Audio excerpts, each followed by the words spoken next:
All right, I've got a 2016 Polaris Ranger 570, and I've got a customer that ordered a snowblade kit for this, and I just wanted to show you what we got with this kit. This is a Tusk 60-inch snowblade kit, and I just wanted to open up these boxes, show you what we got, and then I'm going to show you how to put it together. So 3 separate boxes what we got. This is the kit, so it will be the blade, obviously, in this larger one.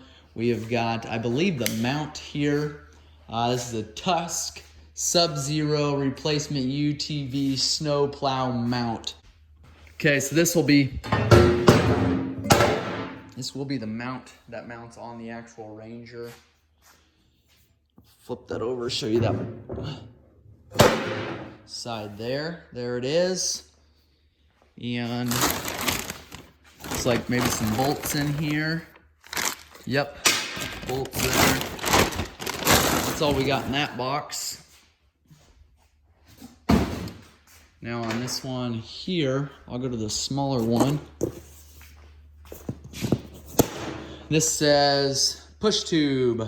So this is what's gonna mount to that piece that we just unboxed there. And instructions. Tells you what you need there. Or metric wrenches, but just normal ones. And pliers, it says. So it doesn't look like real difficult there, but I'm gonna walk you through this process. Unbox this. All right, handful of pieces here. Larger bolts, we got our pins here. That's all we got for actual bolts for this kit. We've got this will be where this, you've got 5 different positions there where your blade can ride, and that'll be this pin here. We've got the actual push tube of it. That mounts to the plate that we unboxed at first, which is here. So kind of an easy connect deal, not super easy, but you don't have to crawl under it like you do some of the other models to get to those pins. So then we've got, let's see, a 6-page is what it says, instructions with pictures, and we'll go through that as well. So gonna open this box up at this blade up at this time. All right, we have that blade unboxed. All we had in there was 1 box of parts. I'm gonna guess this is the skids. And I'm not sure if there'll be anything else in this box. That's all there is. So adjustable skids. Those can be replaced. Got a wear bar down here that I like. I don't like that you can kind of see the welds on the front there. That's just kind of a personal preference deal. Looks like some darker spray paint here. You can see there is dinged up on the end. Probably during shipment, it cut through those boxes, I'm guessing. And this plate, which this part's gonna be the area that rubs on the ground, hits different stuff. That's thicker than the rest of the metal. It's got bolts, 2, 4, 6, 7 bolts there that can be replaced and are pulled off, and this bottom bar here can be replaced. I've also got bolt holes up top here you can put a rubber flap on there, kind of folds that snow over the top.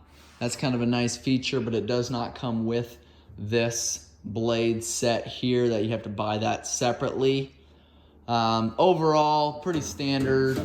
I would say not the highest quality blade here, but very reasonably priced for what you're getting. You can get these kits very reasonably online. And most of the time, you know, you're not gonna be able to push an incredible amount of snow with these snow blades to begin with. The other thing is, you don't want a blade that's gonna be 600 pounds on the front of your Ranger, because just can't carry that much weight up front there and still be able to drive it. So overall, this is a good blade, good bang for the buck here, good size. It's not the 72 incher, this is the 60 incher. So it'll cover the wheelbase, but it's not gonna cover much more than that. And you turn your blade at a little bit of an angle, one of your 5 different angles there. If you turn it at an angle, you're not gonna be completely clearing out your wheelbase there. That's something I don't like about the 60-inch, but going straight down the driveway, you know, you're gonna be able to cover that wheelbase. So just a couple things to think about on these snow blades. I'm gonna continue to show you how we put this together. Okay, we've got the bottom mount ready to go on. This is what the push tube of the blade is gonna mount to with the 2 pins on front there. We've got 6 mounting bolt holes on this actual mounting plate here. 2 of the original bolts out of the bumper assembly is gonna be used, and then they send 4 bolts with 4 nuts and 4 washers there for the to use on the other 4 holes on that skid plate. So I'm gonna set the camera down here, a little bit of a hard angle to see. What I'm gonna show you here before I set the camera down is the mounting holes. That way you have an idea where we're going here. Just because of the camera angle, it's gonna be hard to see, but Polaris has allowed several different mounting spots for these for this plate here. So we've got a tow bar across here. Then this is all on the front bumper. We've got mounting holes here. I don't remember if they're these or these. But you'll be able to see that one pretty well. It's underneath here that's going to be a challenge. And there's a couple bolt holes here on the bottom of the bumper. It's either going to mount there. It is going to mount there, as well as here right underneath of this front axle here on either side. So that's going to be the 6 mounting holes there. The plate is very heavy. So this bottom one here is what we're going to use the original bolts for. They're a little bit longer, a little bit stronger. There we go. So we installed that 1 bolt, tightened up that nut as far as we could. They are a lock nut. And so these are the bolts that we get from the stock bumper here. And we're gonna reuse these bolts. So it'll be the center set on this mount that we're reusing the original bolts here. There's gonna be the most weight attached to this one here, just because this is the bumper as well. So if you're hitting stuff, you want these bigger bolts in this one. All right, I have those snugged up. Now we're gonna go up here to these front ones, if you can see that.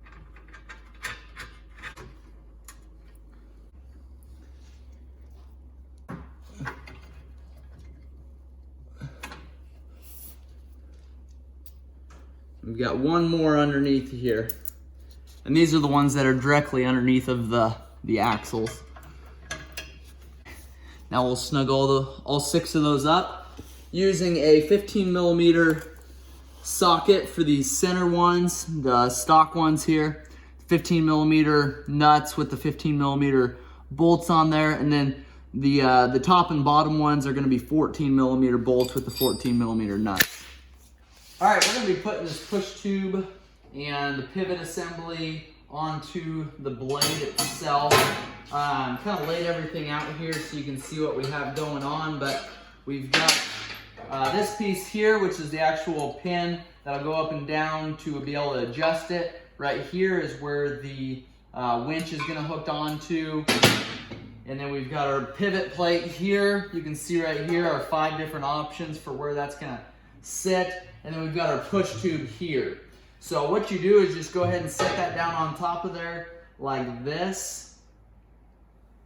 And then we've got we've got 2 larger bolts that look like this. One of them will have a thicker washer, very thick washer. It's actually a spacer that's gonna sit in there. That's gonna sit on this one here, because what you're doing is putting this here on, and so it needs to raise this up slightly so that those are hitting right where they need to be hitting.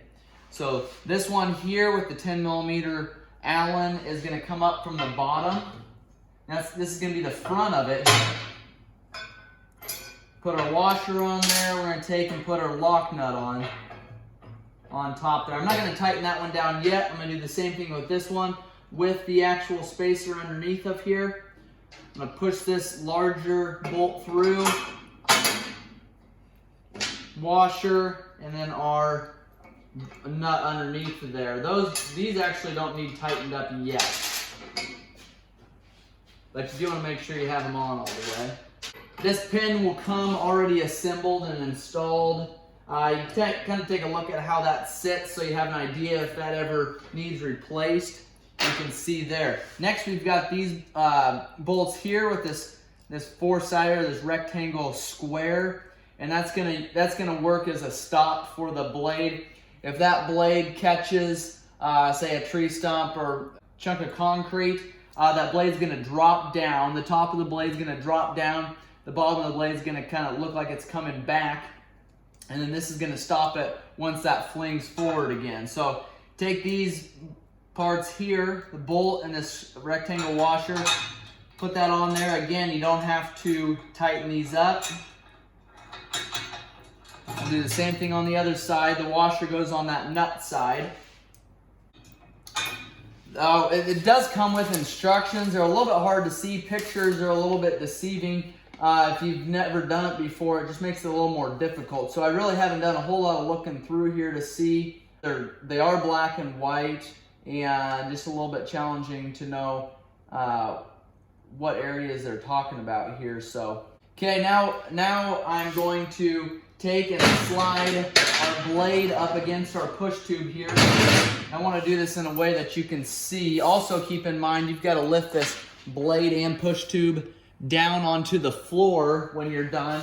So if it's easier just to build it on the floor, then definitely do that.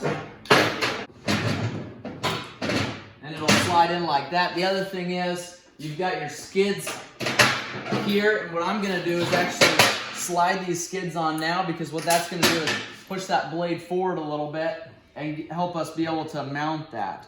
So I don't know where I need to be at here, so I'm just going to slide these on.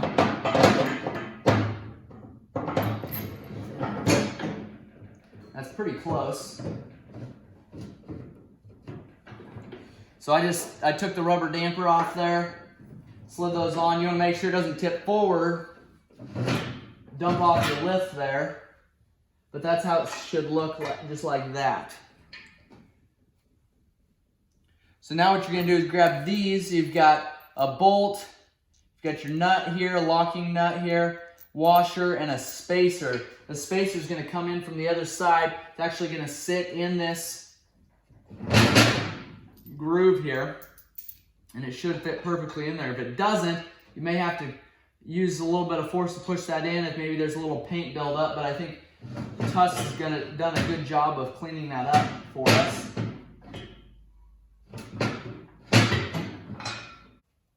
Okay, now I'm going to lift up on the push tube and try to get that bolt through.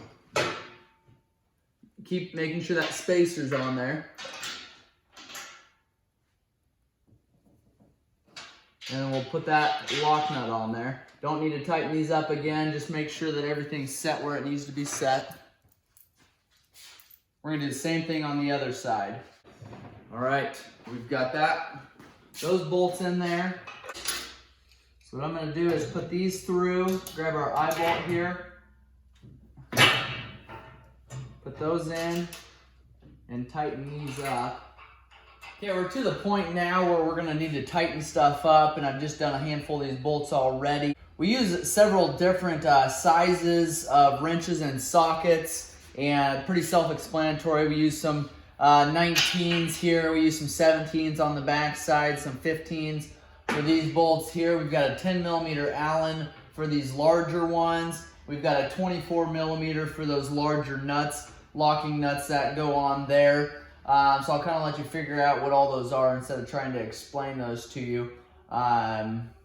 Because unless you have a piece of paper to write them down on, you'll have to just find those out anyways. Once you get everything tightened up, before you tighten up these eye bolts here, you want to make sure that you get these to the position that you want them. You can see we have ours laying flat like this, so horizontal. You could actually loosen these up then and turn these, and that'll tip your blade at a different angle depending on if you want it curled over more or you want it back farther. So that is what they call your stop there. It's kind of just a square stop, and you can see there is some adjustment there. If we were to turn those sideways, that blade would come back a little bit. the way we have it set now with those sitting horizontal or the longer area horizontal, we've got it kind of pushed forward more. And that's going to determine your tension here on your spring. So if we're wanting to adjust those, grab your impact and your socket. You can use a wrench as well, but you take and loosen these and just hang on to them here.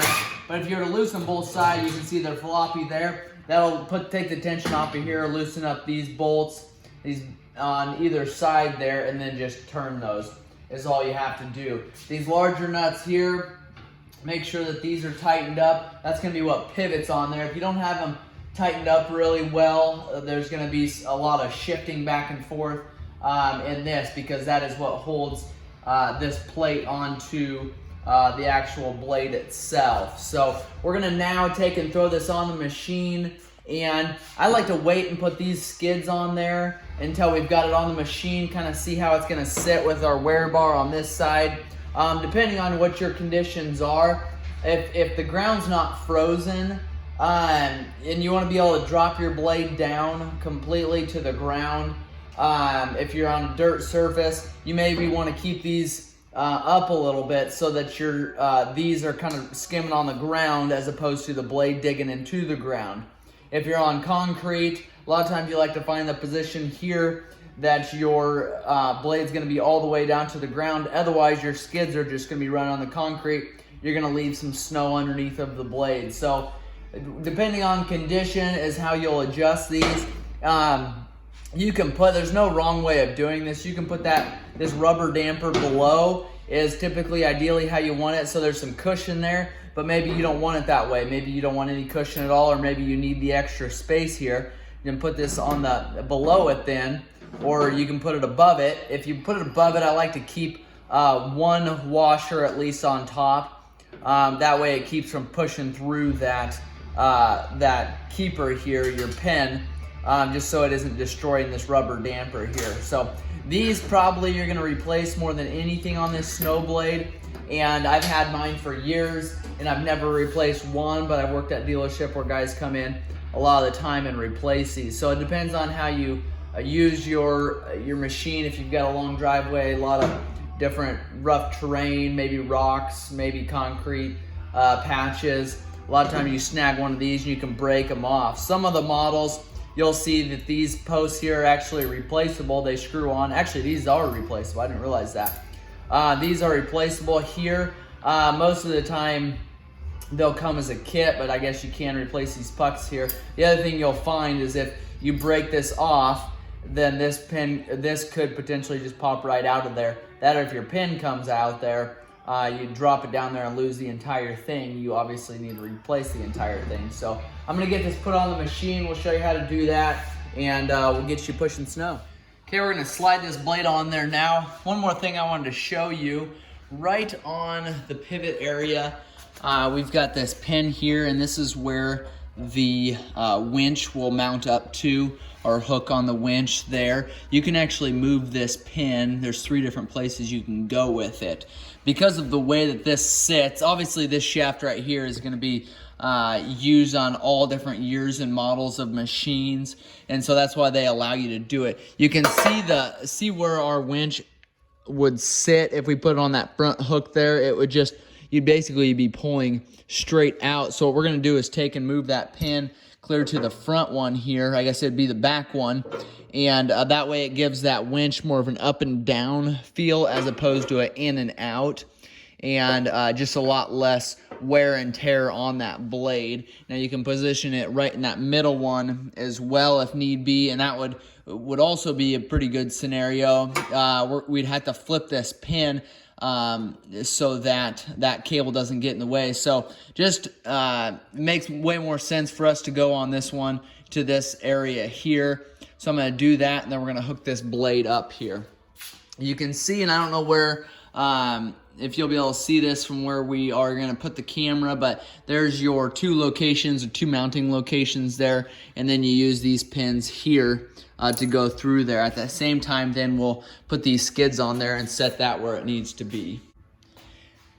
If you want to, you can take and lift that winch up at this time, or as soon as you get this pin in here, you can take and hook that winch up. What that's gonna do is take some of the weight that you're pushing around here to get these pins in.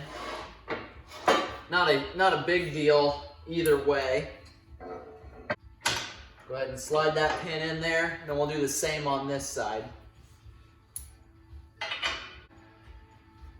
All right, we've got that pin slid in there as well.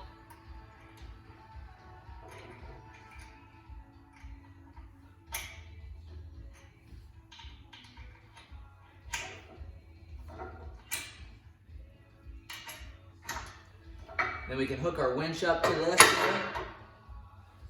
Now we'll take and lift that blade up.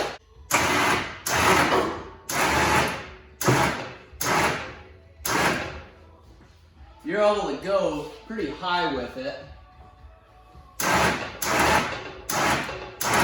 That's one of the nice things about this one. I'm not sure what you would need to do with the blade this high, but you could actually go even a little bit higher than that. Let me show you from a bird's eye view there. What that is doing is putting quite a bit of pressure on this cable here, and I'd be careful running it down the road like that. I would suggest strapping that up somehow. You could actually take maybe a strap and go from this here to maybe this here, and that'll keep that from when you're bouncing along down the road. What I'm afraid is going to happen is you're going to put too much tension on this here, or too much tension on the cable, and you're going to start causing some damage. So just be careful with it running this high, but it's just kind of nice to have that feature if you're trying to get out of a certain area or something. So keep that in mind. This point here, we're going to lower it down. I'm going to put these skids on here. This will get it to a spot where we can kind of see where we're at here. I'm going to put these skids on, then I'm going to drop it down even farther. I have everything underneath this point. I'm not sure if that's exactly where we'll need to be at or not, but I'm going to try it right there. That's sitting too high. You can see there's quite a bit of a gap underneath of there.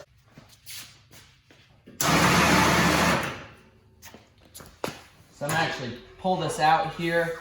I'm going to take them and slide everything on top now. Now it might be the other way around. Or excuse me, not everything, but the rubber damper on top there.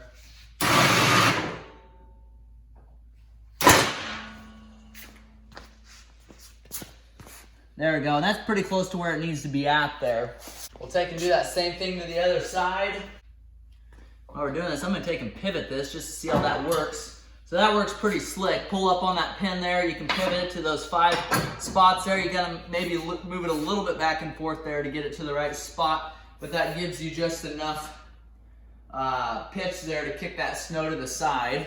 And I'm going to pick that camera up and just show you what that looks like there so you have an idea. So I have both skids on there now. That is the first position.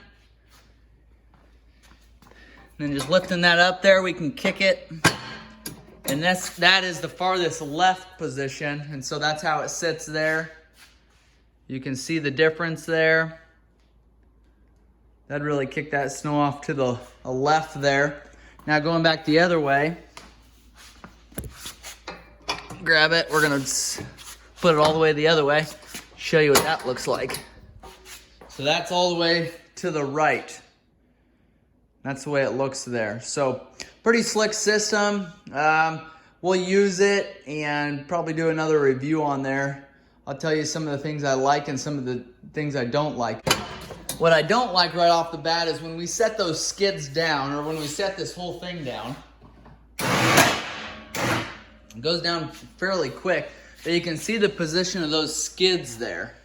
Now if we were to change that block there, that is going to allow us to, that'll change the position of those skids because that blade's going to sit back farther.